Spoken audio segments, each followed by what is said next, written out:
Good afternoon, everyone who's getting this video. I think this is my fourth insert, and it just occurred to me that I gave you the information, but I didn't request anything back from you or what's expected.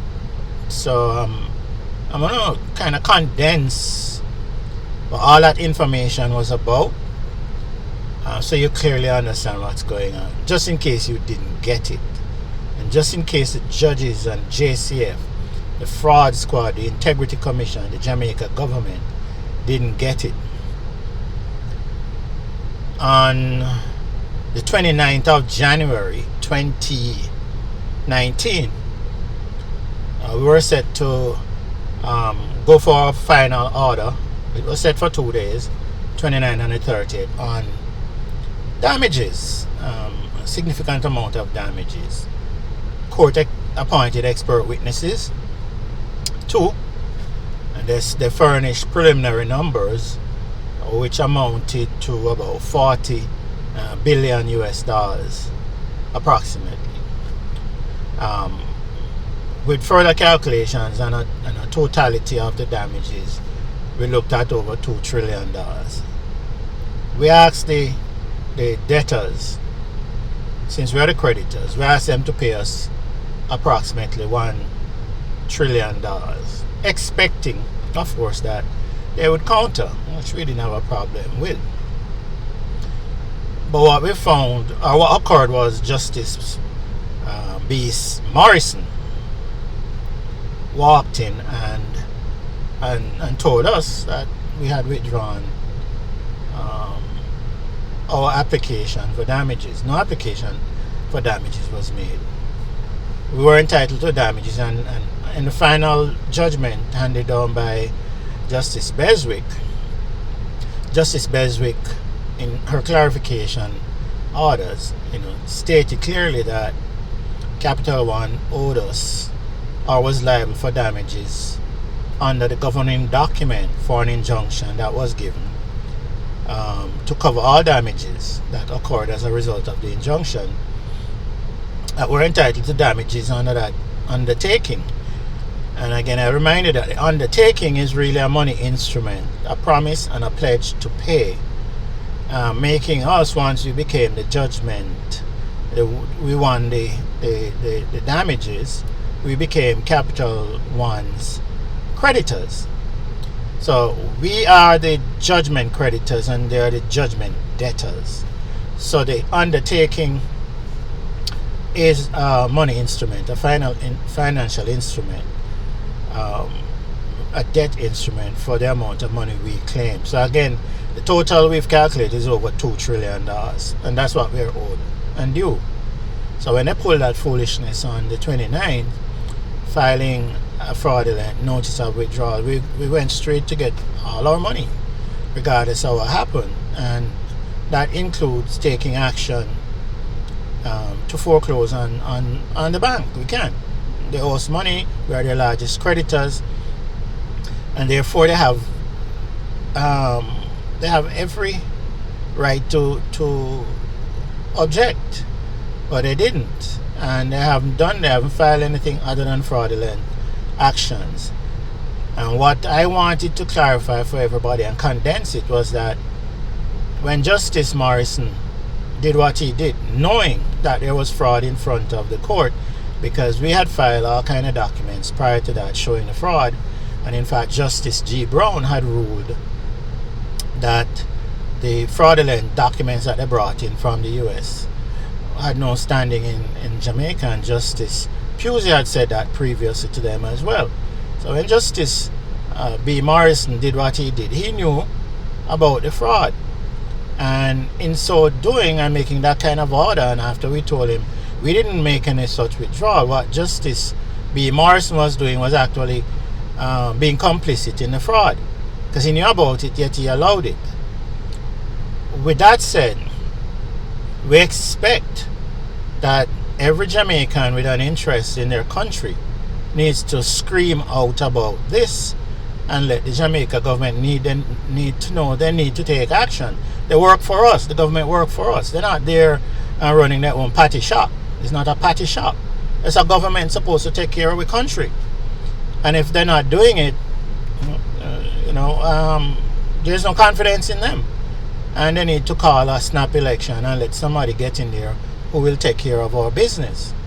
Now, it's important that the court is kept clean because, again, I'm a student of history.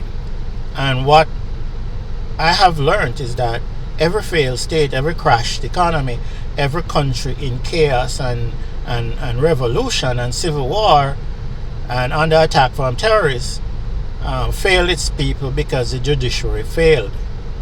And so, Jamaica is on the edge of that. If you compare Jamaica to a whole bunch of those Middle Eastern countries and African countries and South American countries and Central American countries that have had serious issues with their judiciary, you'll see that we're very close. Now, again, maybe most people didn't get what I was trying to portray or paint.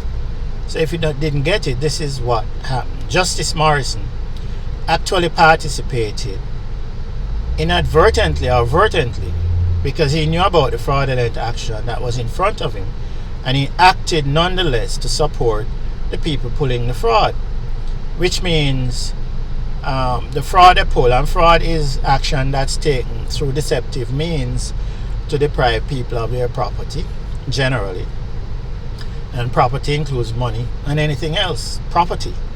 And under the Jamaica Constitution, property is clearly defined. That includes money, financial instruments, and a whole bunch of other things. So there's no doubt. So our property was being defrauded of us, and Justice Morrison, B. Morrison, of the Supreme Court. And I want to make it quite clear that we shouldn't confuse Justice Morrison from the Appeals Court with Justice B. Morrison from the Supreme Court. They're two different persons. So don't make the mistake. So he participated in the fraud. And what I am saying to the JCF is that they need to investigate the fraud, which I asked them to do from as early as 2013. And in fact before. And we came up with applications in front of the court because the JCF said they needed an order from the Supreme Court to investigate fraud that was occurring in the court. That was turned down by Justice Justice B. Sykes, who is now the current Chief Justice. And coincidentally, the minute Justice Sykes became the Chief Justice, that's when this intensity of trying to defraud us took place. All this fraud, all this filing. Under Justice McCullough, she took action to protect the file, to set the matter to be heard, and we can't get it under Justice B. Sykes. So I don't believe in coincidences, because Justice B. Sykes seemed to have a good relationship with John Graham, and I guess he might have a good relationship with a whole bunch of people, but there are no coincidences that John Graham, who is the instigator in cooperating with Capital One, Lorraine Gallagher, and the other people named, were involved in defrauding us. And we were defrauded.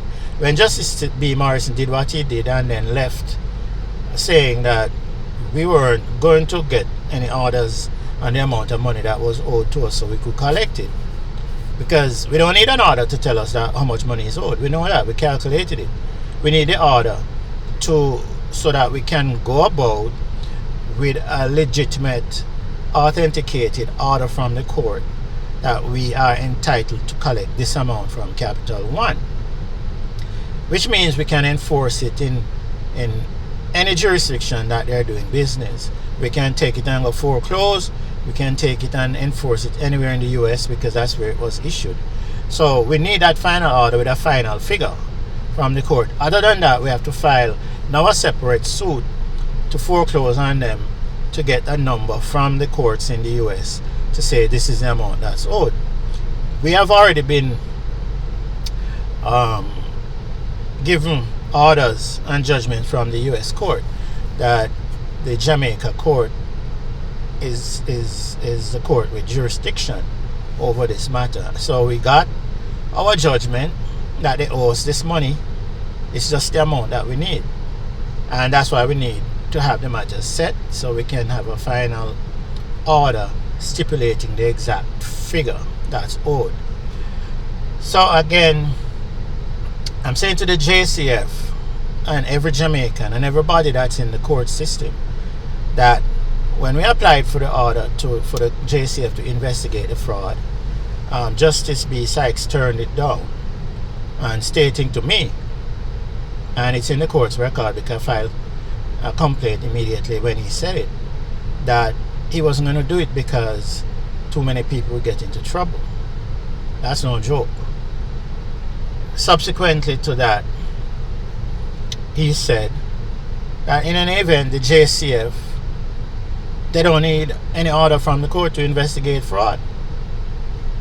So I'm saying to the JCF, Justice B. Sykes, who is now the Chief Justice, in a hearing where he turned on an order to grant an order for the JCF to investigate fraud in the court, said at the same time he granted that order that the JCF doesn't need any orders from the Supreme Court to investigate fraud, period. And that was my consensus as well. I said it to the detectives when they asked me. I did it nonetheless because that's what they said. So in most jurisdictions, what happened was that what occurred was, it's called theft through deception.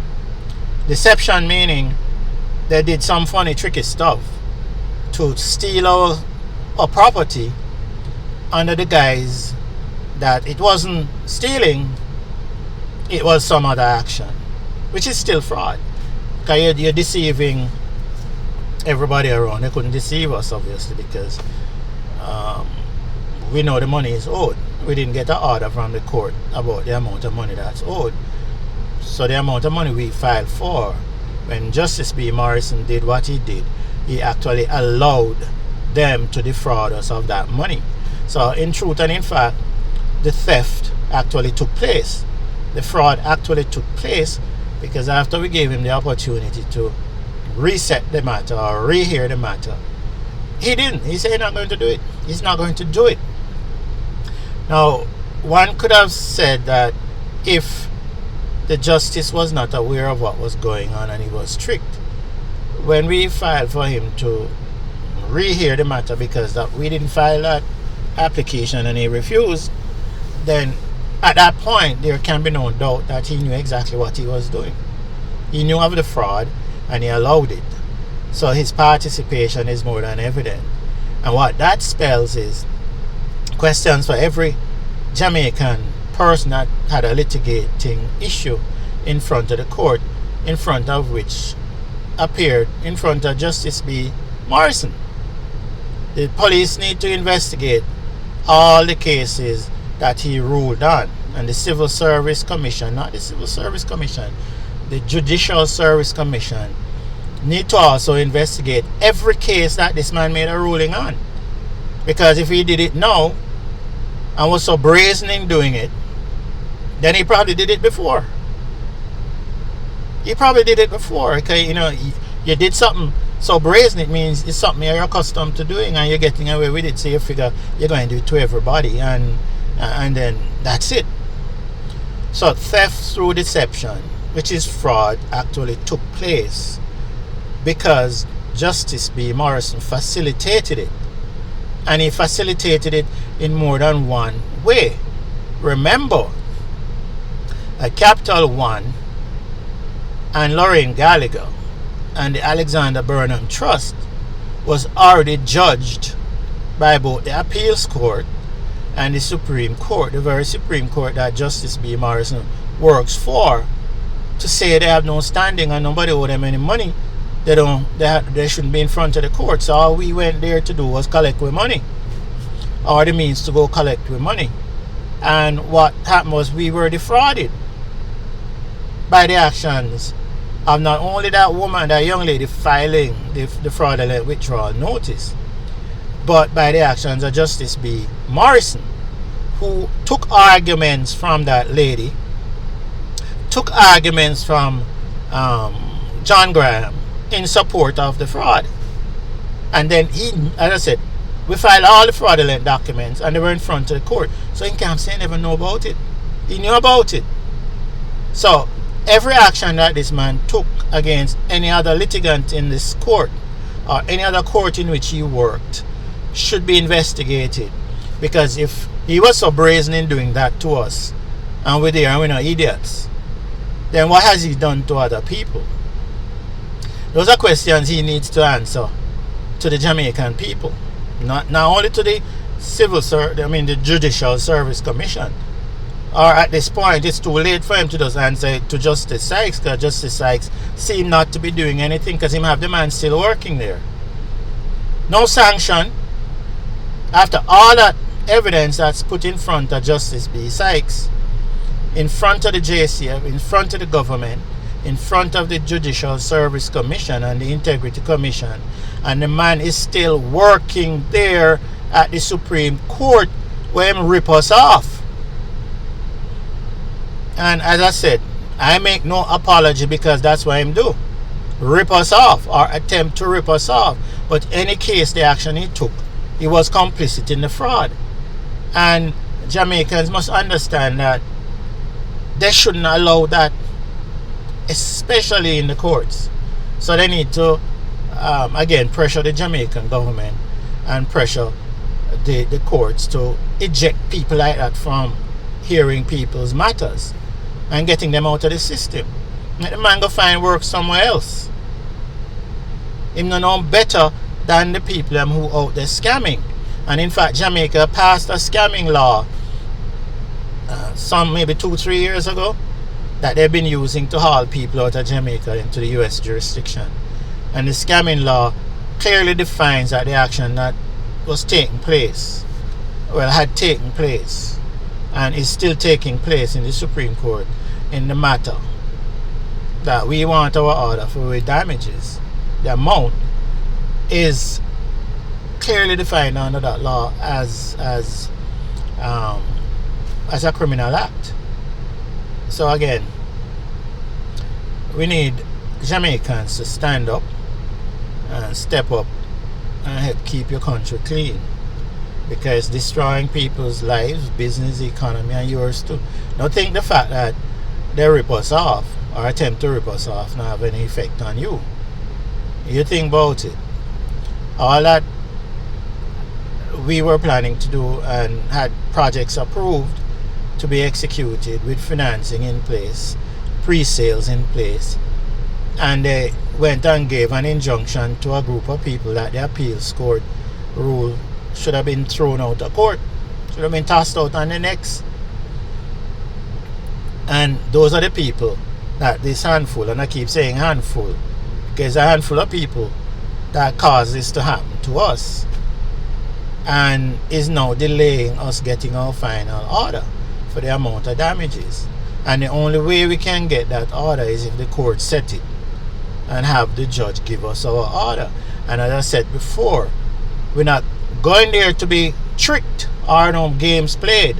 Again, where some judge come in or them set up again to come in and say, oh, no damage was done. The court already ruled that we're entitled to damages. And there is no way any intelligent person can come in front of us and tell us, say, businesses that we started in 2015 that were stalled and stopped until 2021. In fact, no. It just did it withdraw the last injunction. So from 2005 till 2021, they use injunction dilatory actions and dilatory actions to stall our business out of mere maliciousness initially, because again, they didn't owe us any money initially. If they had just taken steps after the appeals court ruled against them to just withdraw the claim and go about the business, but they found some quote-unquote sympathetic judges who acted in contempt of the appeals court ruling and granted them injunctions. So them go to people who love give injunctions against people and people business must also understand that there are consequences to those actions. And those are the consequences that you must correct now. You issued injunctions against people's business and them lives for almost 15, 16 years. I mean, over from 2005 to 2021 against people's lives and business. So for all them years, the injunction that was issued by the Supreme Court had a negative effect on people's lives. And now one must correct it, because judges must understand, as one judge said, I think it's Judge Farmer or one of them, I don't even remember, but it's a case that's well cited in the Supreme Court. When you give an injunction, the world not stop. Everything else is moving. But when you stop somebody's business, it means there's nothing they can do to let that business generate the income and revenue it should be generating. And then you're going to come into court and talk about no damage was done. No say no idiot like that in our case again, please, Justice Sykes, if you're still there. Because I'm saying, under the circumstances, I would resign. I would seriously resign. Because, I mean, in any other business, any other governmental agency, somebody do something like that, and you're allowing them to continue to practice actively and ruling on people's matters, and then you should be held accountable. The buck stops with you. And then of course we go up the ladder to the Minister of Justice, because we told the Minister of Justice, and we still want to hold the JCF accountable, because they know as well, and they're allowing this fraud to continue. And again, we're not going to stop until fix the business or give us our day to hear our matters. And the irony about this, there isn't a claim in the Supreme Court for our damages. We already got an order that we are entitled to damages. We need to get a final order stating the amount of damages that we calculated and submitted. All we need is it to be acknowledged and confirmed. And again, we have said, and we've given Capital One the opportunity to come to the table. And instead of doing that, they're playing around, playing all kind of fraudulent tricks all over the place. And what we're saying is that if them think we numbers wrong, then bring in 2 forensic auditing firms of international repute that have no conflict of interest with either of us, and have them run the numbers based on our business activities, our projects, the opportunity costs, the time delays, and those are the only people that can tell us our numbers wrong. And since Capital One hasn't challenged our numbers, I don't know how anybody can come into court and sit in the position of a judge and say no damage was done, and no basis, no inquiry, no judicial inquiry, nothing. Alright, so thank you again. I hope you get it this time, that the real issue here is that them defraud us using the Supreme Court. The judge was complicit, or the judges were complicit, because Justice Kirk Anderson also allowed them to defraud us of our property and defraud us of our constitutional right to determine what we must do with our own property. And the Constitution said that is not allowed, and no judge can overrule the Constitution. The Constitution is the law of the land. So any other law government pass, if you go violate the Constitution, them have to take the back seat and throw it out. So read up about your property rights under Section 15, Chapter 3, Section 15 of the Constitution, and you clearly see that the rulings against people's property, where judges just get injunction against people's property, is illegal. The Constitution says you can't do nothing illegal to interfere with people and their property.